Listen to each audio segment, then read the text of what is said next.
পড়ার মাত্র দিয়ে রেখে রেখেছেন বিকালবেলা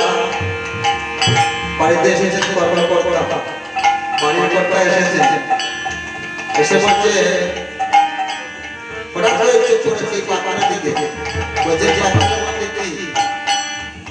বাড়িতে বলছেন অনেক কাহিনী এটার বড় তবে অনেক সময় লাগবে তুমি কাজ করো বাবা দিয়ে আর সেবা করো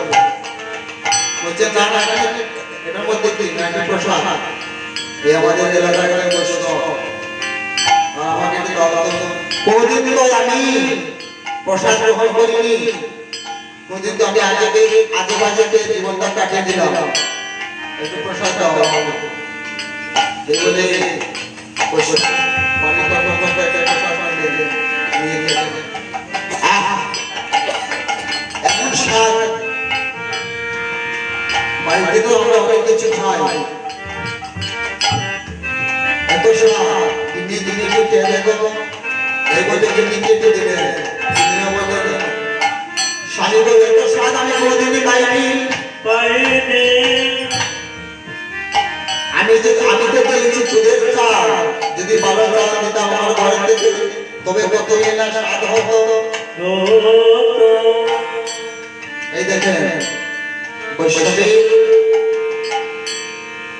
বৈষ্ণবের সরল হওয়া উনি ওনার কাছ থেকে আঘাত প্রসাদটা নিয়েছেন বলছেন তিনারূপে সহিষ্ণুতা পরিরূপে সহিষ্ণুতা অমাননা মানদনা উত্তরীয়